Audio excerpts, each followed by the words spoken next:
ఏమండి, ఇల్లంతా పండుగలా ఉంది. ఈ సంతోషాన్ని అందరితో కలిసి పంచుకుంటే చాలా ఆనందంగా ఉంటుంది కదండి. ఇంటి ఆడపడుచు ఆడికి మేనత్త హోదాలో రావటం, ఆడికి జరగాల్సిన ముచ్చట్లు జరగటం మనింటికి మంచిదేరా. చెల్లెమ్మ ఇంటికొస్తుందంటే అంతకంటే మంచి విషయం ఇంకేముంటుంది? అదొక్కతే వస్తే మంచిదే. దాంతో పాటు అల్లుడొస్తేనే విషం. అమావాస్య రోజున పుట్టాడు, అతనొస్తే చీకటొచ్చినట్టే. అమ్మా, మంచున్న చోట చెడుంటుంది, చెడున్న చోట మంచి ఉంటుంది. మనిషి అన్న తరువాత మారతాడనే నమ్మకం ఉండాలి. ఆ నమ్మకం నాకుంది. అతను నమ్మకాన్ని కూడా అమ్మకానికి పెడతాడు. అమ్మా, కట్టెను కొరివిలా వాడొచ్చు, కాగడాలా కూడా వాడొచ్చు. అది పరిస్థితి నిర్ణయిస్తుంది. ఆ విషయం మీ నాన్నగారికి తెలియక అల్లుడు చేసుకున్నారు. దాని తల మీద నిప్పులు పోశారు. అన్ని మాటలు నీవేనమ్మా. ఇంతకీ చెల్లెమ్మని తీసుకురావాలా వద్దా? అత్తయ్య గారు అలాగే అంటారు, మీరెళ్ళి తీసుకురండి.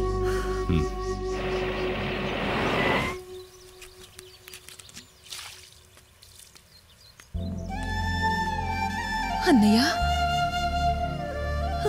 ఎలా ఉన్నావు అన్నయ్య? బాగున్నానమ్మా, నువ్వెలా ఉన్నావు? నేను బాగానే ఉన్నాను. రా అన్నయ్య, కూర్చో. నువ్వు రా అన్నయ్య, రా రా అన్నయ్య, కూర్చో అన్నయ్య.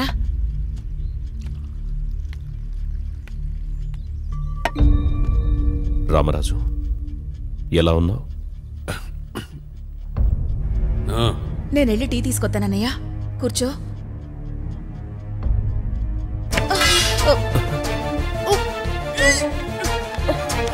ఏం జరిగిందమ్మా?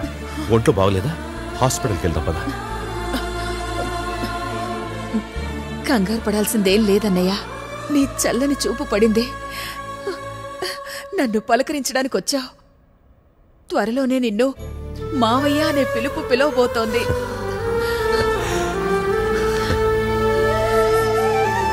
శుభవార్త చెబుదామని వచ్చిన నాకు శుభవార్త చెప్పావమ్మా. మీ మేనల్లుడి బారసాల మీ ఇద్దరి చేతుల మీద జరగాలి, ఇది నా కోరిక. పాత విషయాలు పక్కన పెట్టి పెద్ద మనసు చేసుకుంటండి. రండేంటి, ఇప్పుడే వెళ్దాం. నువ్వు కూడా ఒట్టి మనిషివి కాదు కదా. ఇప్పుడు వద్దన్నయ్యా, ఆయనకి ఇక్కడ కొన్ని పనులున్నాయి. చూసుకొని ఖచ్చితంగా వస్తాం. నా మేనల్లుండి దగ్గరుండి చూసుకుంటాను, సరేనా? అలాగేనమ్మా. రామరాజు, ఖచ్చితంగా రావాలి, మర్చిపోవద్దు. వెళ్ళొస్తానమ్మా. సరే అన్నయ్య. బారసాలైపోయింది. మీ అత్త మామ ఉండిపోయారు, బంధువులందరూ వెళ్ళిపోయారు. వీడు మాత్రం ఎక్కడే ఉండిపోతాడేమోనని భయంగా ఉంది. అదిగో నాన్న, అక్కడ చూడు, అక్కడ చూడు. బాబు రాజా, వస్తున్నానమ్మా. ఏంటమ్మా? ఏంటమ్మా ఏంట్రా, ఆ దరిద్రం ఎప్పుడు పోతుంది? అమ్మా, అతను మనింటలుడు. అతను వెదవే కావచ్చు, చులకనగా మాట్లాడి మన స్థాయిని తగ్గించుకోవద్దు. అది కాదు రాజా, వాడు నిన్నెక్కడే మారుస్తాడోనని నా భయం. అమ్మా, కన్నతల్లి దగ్గరుంటే గర్భగుడి నీడలో ఉన్నట్టే. అన్నట్టు చెప్పడం మర్చిపోయాను, జానకి ఒట్టి మనిషి కూడా కాదమ్మా. ఈ విషయం ఇంత ఆలస్యంగా చెప్తారేంటండి? అరే, మా చిన్ని బాబుకి చిట్టి పెళ్ళం పుడుతుందన్నమాట.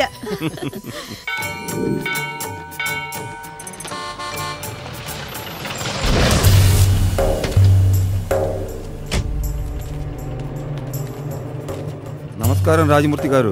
నమస్కారం రత్నం గారు.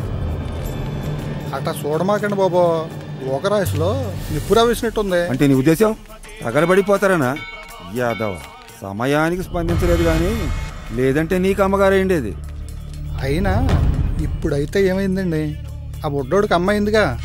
రోజు ఇసుక తట్టెత్తి ఓ కోడి పెట్ట తిని కండలు పెంచినంత మాత్రాన అమ్మాయిలు పడరండి, అదొక కళ.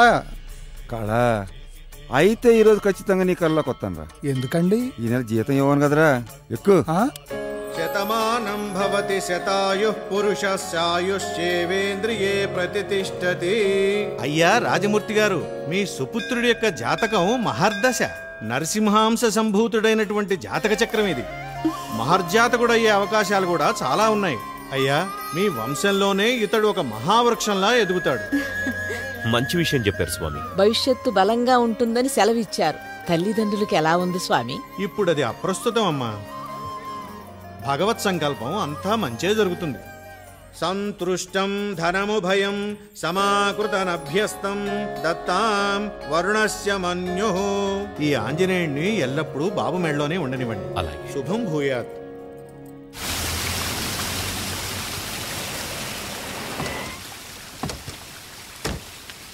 నమస్తే సార్. నమస్కారం. నమస్తే అండి. అందరికీ జీతాలు ఇచ్చేసినట్టేగా? ఇచ్చేసాను సార్. మీరు తీసుకున్నారా? లేదండి, మొన్నే కదా మా మనవరాలు పెళ్ళుందని 1,00,000 రూపాయలు తీసుకున్నాను. అది పెళ్లి ఖర్చులకండి, ఇంటి ఖర్చులకొద్దా? దేని ఖర్చులు దానివే. 20 ఏళ్లుగా మమ్మల్ని నమ్ముకునున్నారు. ఆ మాత్రం తెలీదా? రేపటి నుంచి రామరాజు కూడా వస్తాడు. మన వ్యాపారానికి సంబంధించిన లావాదేవీల అకౌంట్స్ అన్ని తను కూడా చూసుకుంటాడు. సరేనండి, అన్నీ వివరంగా చెప్తానండి. మీరు ఆ పనిలో ఉండండి, నేను అలా తిరిగి వస్తాను. అలాగే. అలాగే బావా.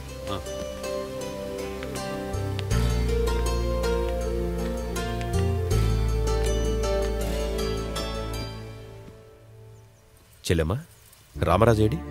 చెరువు దగ్గర ఏదో పనుందని తెల్లవారుజామున 5ంటికి వెళ్ళిపోయారన్నయ్య. ఓ సరే, వేడివేడి పాలల్లో కొంచెం షుగర్ ఎక్కువేసి తీసుకురమ్మను మీ వదిన్ని. సరే అన్నయ్య.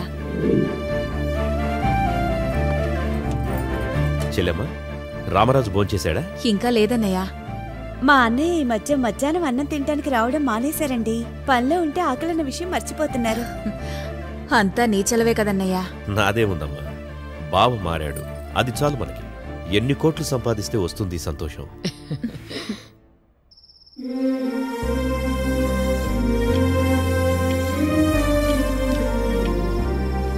అర్ధరాత్రి పూట కూడా లెక్కల్లో మునిగిపోయాడంటే నా కోసమే రాత్రింబగళ్ళు కష్టపడుతున్నాడు అనుకున్నాడు మీ నాన్న. అది వాడు ఎదగటానికి చీకట్లో పునాదులేసుకుంటున్నాడనే విషయం గ్రహించలేకపోయాడు మీ నాన్న. నెలలు నిండిన మీ అత్తయ్య గమనించేలోగా మహాలక్ష్మి పుట్టింది. అది నీ మరదలు. మేనగోడలు పుట్టిన సంతోషంలో మీ నాన్న రామరాజుని మరింత నమ్మాడు. తన గుండెల మీద నుంచి మేనగోడల్ని దింపేవాడు కాదు. మహాలక్ష్మి అంటే మీ నాన్నకి అంత ఇష్టం. ఎలా ఉంది? చాలా బాగుందండి. మహాలక్ష్మికి తెచ్చారా? నా భార్య అనిపించావు. ఎక్కడుంది చెల్లెమ్మ? అక్కడుంది, రండి. ఏమ్మా, నా మేనకోడలు ఏమంటుంది? ఇది ఎలా ఉందమ్మా? నా కోడలు మహాలక్ష్మికి తోడుగా నేను నా కొడుకు ఎప్పుడూ ఉండాలని నిశ్చయించాను. ఈ లాకెట్ నా కోడల దగ్గరుంటే నేనున్నట్టే, ఇది లేకపోతే నేను లేనట్టే. అన్నయ్య, ఇది జ్ఞాపకం మాత్రమే, కానీ నువ్వు నా ప్రాణం అన్నయ్య. నా ప్రాణం ఉన్నంత వరకు నీ జ్ఞాపకాన్ని నా ప్రాణం కంటే ఎక్కువగా కాపాడుకుంటాను. అయినా నువ్వు నా మేనల్లుడు ఉండగా నాకేంటన్నయ్య భయం? సరిపోయింది. ఈ అన్నా చెల్లెళ్ళ ప్రేమ చూస్తుంటే దిష్టి తగులుతుందేమో అత్తయ్య. ఏ మాయదారి కళ్ళు వీళ్ళ మీద పడకుండా దిష్టి తీసేయాలి. సితిమంటను కూడా వాడికి అనుకూలంగా చలిమంటలా వాడుకుంటాడు. అంతటి ఘనుడు మీ మామయ్య. ఏ రోజు నోరు విప్పని మీ మామయ్య ఆ రోజు నోరు విప్పి బావా అని పిలిచాడు. బా రామరాజు రా. బానావా? కూర్చో. ఏంటి విషయం? అబ్బే ఏం లేదు బావా, 100 ఎకరాల చెరువు అమ్మకానికి వచ్చింది. ఏకబిట్టు అవతలోడికి అవసరం, మనకు లాభం. కానీ ఇప్పుడు కొండమంటే మన దగ్గర అంత డబ్బు లేదుగా. డబ్బులు లేవు. నా దగ్గర ఓ ఐడియా ఉంది. మన లెక్కలు కరెక్ట్ చేసి చిన్నగా పెట్టుబడులు పెట్టా. 50 లక్షలు అయింది. బ్యాంకులో 30 లక్షలు ఉన్నాయి. ఇంక మనకు కావాల్సిన 3 కోట్లు. లోన్ పెడదాం. 3 నెలల్లో పట్టుబడుందిగా, వచ్చిన దాంతో లోన్ తీరిపోద్ది. 100 ఎకరం మంది అయిపోద్ది బావా. ఇప్పుడున్నది సరిపోతుంది. ఇది అవసరం అంటావా? ఓ 100 కుటుంబాలు బతుకుతాయని ఆలోచించా. సరే, రేపు ఉదయం ఒకసారి చూద్దాం. ఒక్కసారి ఆలోచించు నాన్న. బావ చూద్దాం అన్నాడు. కొందామని లేదు అత్తయ్య. బావా నేను వస్తా మరి. అలాగే. మీ మామయ్య చెప్పిన మాటల కన్నా నా కొడుకు నమ్మకమే గొప్పదని నమ్మి బ్యాంకులో లోను పెట్టమన్నాడు. అప్పటి వరకు అవసరం లేని బ్యాంకులు మొదటిసారిగా మీ నాన్న పతనానికి తలుపు తీశాయి.